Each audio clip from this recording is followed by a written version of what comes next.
ദൈവം ഒരു വ്യക്തിയെ ഒരു പ്രത്യേക ജോലിക്കോ ദൗത്യനിർവഹണത്തിനോ ജീവിതാന്തസ്സിലേക്കോ തിരഞ്ഞെടുത്താൽ അതിനാവശ്യമായ ആധ്യാത്മികവും ശാരീരികവും മാനസികവുമായ ദാനങ്ങളാൽ ആ വ്യക്തിയെ സമലങ്കരിക്കുമെന്ന് വിശുദ്ധ തോമസ് അക്വിനാസ് പ്രസ്താവിച്ചിട്ടുണ്ട്. അപ്പോൾ ദൈവമാതാവ് എന്ന ഉന്നത സ്ഥാനത്താൽ സമലംകൃതയായ പരിശുദ്ധ കന്യകാമറിയത്തിന് ദൈവം എത്ര അസാധാരണമായ ദാനങ്ങൾ നൽകിയിരിക്കണം. അവൾ സകല ഗുണ സമ്പൂർണയായിരുന്നു. അമലോത്ഭവം നിമിത്തം തന്നെ പരിശുദ്ധ കന്യകയ്ക്ക് സകല വിശുദ്ധരെയും മാലാഖമാരെയും അതിലംഘിക്കുന്ന യോഗ്യത ലഭിച്ചു. ദൈവദൂതൻ പരിശുദ്ധ കന്യകയെ അഭിവാദനം ചെയ്യുന്നത് വരപ്രസാദപൂർണ എന്നാണല്ലോ. കൂടാതെ ദൈവമാതൃത്വത്തിലൂടെ മേരി അദ്ഭുതാവഹമായ യോഗ്യതകൾ പ്രാപിച്ചു. സ്വാഭാവികമായും പ്രകൃത്യാതീതവും പ്രകൃത്യേതരവുമായ ദാനങ്ങളും പരിശുദ്ധാരൂപിയുടെ ദാനങ്ങളും ഫലങ്ങളുമെല്ലാം പരിശുദ്ധ കന്യകയിൽ അതിന്റെ ഏറ്റവും വലിയ പൂർണ്ണതയിൽ പ്രശോഭിച്ചിരുന്നു. സ്ത്രീകളിൽ നീ അനുഗ്രഹീതയാകുന്നു. പരിശുദ്ധ കന്യക സകല സ്ത്രീകളിലും ഏറ്റവും അനുഗ്രഹീതയാണ്.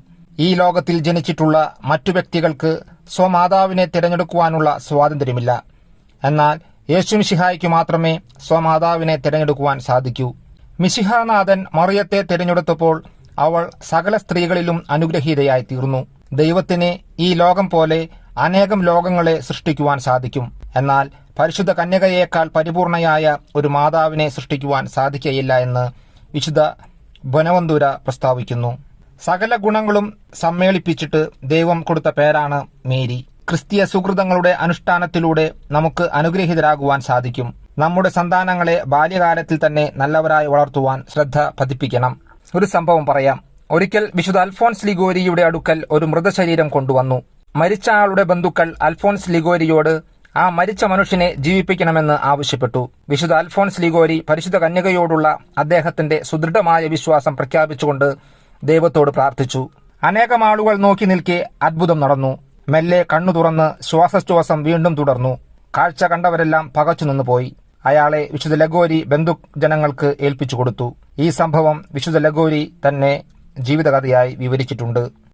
നമുക്ക് പ്രാർത്ഥിക്കാം. ദൈവമേ, അങ്ങ് സകല വിശുദ്ധരുടെയും വിശുദ്ധിയെ അതിലംഘിക്കുന്ന വിശുദ്ധിയുടെ പരിവേഷത്താൽ പരിശുദ്ധ കന്യകയെ അലങ്കരിച്ചുവല്ലോ. ജ്ഞാനസ്നാന സ്വീകരണത്തിൽ ലഭിച്ച പ്രസാദവരത്തെ കളങ്കപ്പെടുത്താതെ നിർമ്മലമായ ജീവിതം നയിക്കുവാനുള്ള അനുഗ്രഹം ഞങ്ങൾക്കു നൽകണമേ. അനുദിനം ഞങ്ങളുടെ ജീവിതാന്തസ്സിന്റെ ചുമതലകൾ യഥാവിധി നിർവഹിച്ചുകൊണ്ട് ഉത്തരോത്തരം വിശുദ്ധിയിൽ പുരോഗമിച്ചുകൊണ്ട് അങ്ങേ ദിവ്യജനനിയെ ഞങ്ങൾ അനുഗമിക്കട്ടെ. ആമേൻ.